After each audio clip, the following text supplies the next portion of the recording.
Hello, this is Alex, welcome to Boomstick Gaming and my full review for the action RPG Elderborn. First-person melee combat is easily the star of the show here, rising to one of my all-time favorites for that style, but how does the rest of this metal-infused adventure really fare?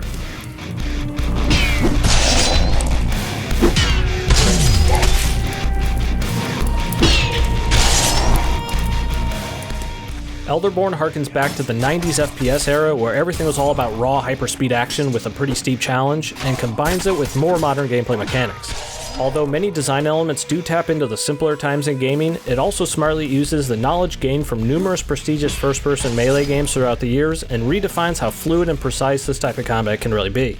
In some ways, this even surpasses its much more common third-person melee counterpart, which is an impressive feat.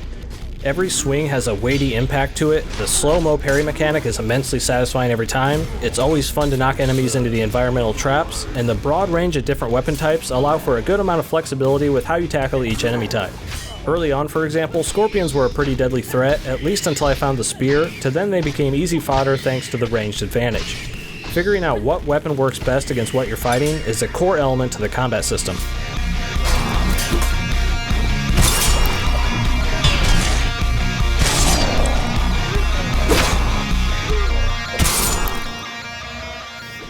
Throughout the fairly short and sweet journey through Elderborn, the way you'll slowly and meticulously approach combat at the start will have you laughing at yourself just a couple of hours later as the feel of the game really clicks into place as you become an untouchable blur of carnage incarnate.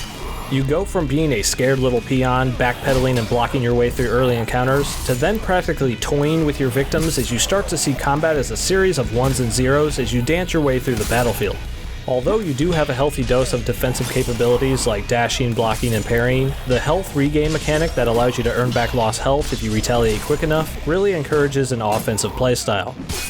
Each weapon type can also be mastered if you use it long enough, which allows it to earn some bonus stats, and there is also challenges to be working towards that reward you with the same currency you gain from kills, which is used to level up.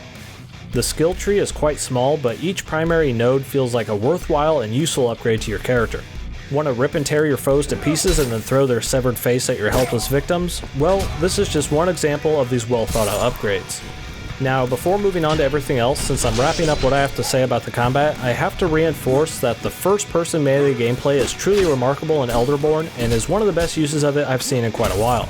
You go into Elderborn for the super speed melee gameplay, you stay for the melee gameplay, and then you're left wanting more by the end thanks to the melee gameplay. I really hope we see the developer Hyperstrange adapt this combat system into their next project because they truly have figured out this tricky melee perspective.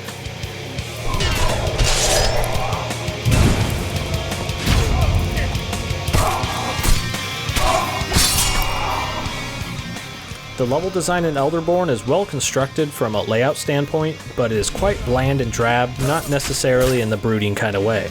There are some unique set pieces and secrets to discover, but the overall look of the game leaves much to be desired.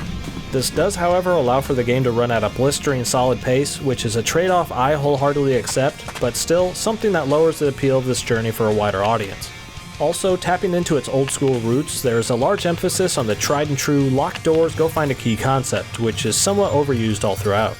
Not deal breakers by any means, but these, along with the short length and low amount of bosses, does constantly remind you of the very low asking price you'll be paying. The adherence to nailing the core melee combat at all costs does pay off in the end, since this is easily what makes Elderborn stand out and succeed at what it intended to become, which is a complete visceral gameplay euphoria showpiece. Overall, if you're in the mood for some good old-fashioned raw gameplay fun without any of the superfluous bells and whistles, Elderborn will likely provide some of the best combat encounters you'll have for the remainder of the year.